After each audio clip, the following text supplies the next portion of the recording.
Hi, my name is Maria5. Welcome back to my channel. Today we are going to be talking about the Mythmakers by Keziah Weir. Before that we've got some makes, well, a make and some tea. So today's tea it's called Cocoa Mint Cream. I don't know if you can see it. And it's coconut and spearmint peppermint. And it's a herbal infusion. It's really quite tasty. It's a David's tea. And this cup was purchased in Victoria, BC, years and years ago. It's got the lid, and it's got a little porcelain infuser, which doesn't work as well as the metal ones. And it needs to be bigger pieces because anything that's little obviously will fall through because the porcelain holes are not that small. So there's the tea, and yeah, I just found this cup. Lo and behold, at the back of the cupboard on the top shelf because I don't use it very often. It's tinier than I like, I guess. So there's that. And then for the make, I'm just going to move the camera and you can see the top. So this it's just a flap here, like extra, and the ribbons. And yeah, I had a hard time keeping them up, and then I realized they actually look pretty good if they're just down. So there we go, back on camera again. Yeah, so this is the last of the summer makes. It obviously it's sleeveless, and I figured I better display it before I lose all of my tan. Yeah, it's got a side zipper. It was a little fun to make. I saw an actual cotton linen version of this on Sarah Naomi's channel. She does a vlog, a sewing vlog, and very talented seamstress. And I've seen two tops in different colors on hers, and I thought she used a pattern and I winged it. But it turned out pretty good. There are things I would do differently next time, but it does have an invisible zipper on the side, and I could use a bit more practice with that, but good to know. Good. It's always good to learn and to upgrade one's skills. So without further ado, let's get into The Mythmakers by Keziah Weir. It was published in 2023. A really interesting book. So the premise of the story is this woman. We don't exactly know how old she is, but I'm going to say late 20s.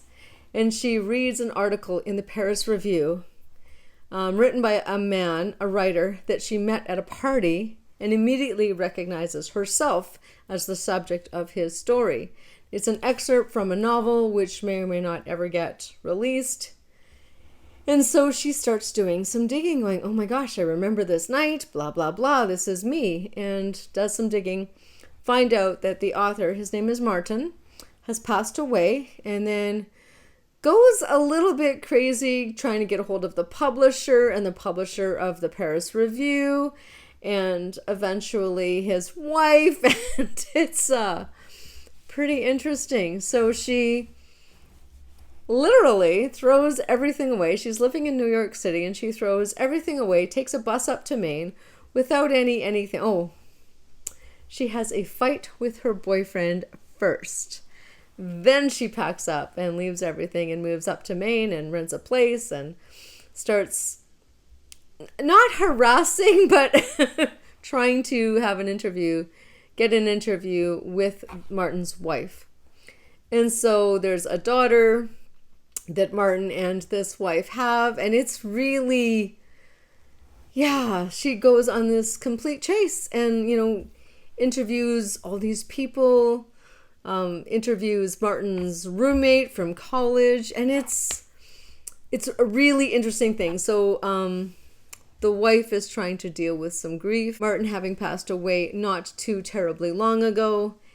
And yeah, it's really interesting how she delves in and all of a sudden starts to make friends with her, gets a job in a coffee shop.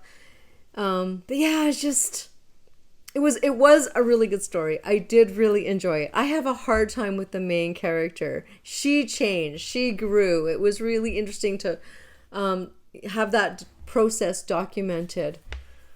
But you just, I don't know. Maybe that's me. Maybe I'm not one of those throw all caution to the wind, but she literally throws away everything. She's just lost a relationship and she could save it. She chooses not to save it. She abandons her best friend. She loses her job. Like, there's just all these things, and she's in limbo working incredibly part-time at a coffee shop. And I just think, and I've been a barista. I mean, holy moly, that's so, yeah. I mean, if you're 19, 20, yeah, footloose, fancy free, there's no cares, there's no responsibilities at that age. I understand that. But late 30s and you had a career, you just like, that I found a little bit mind-blowing and a little bit hard to believe. So I think the main character needed to smarten up or just be a little bit more responsible by that age. Yeah, it's hard to say. I'm not sure. I don't really know what I want to say about that.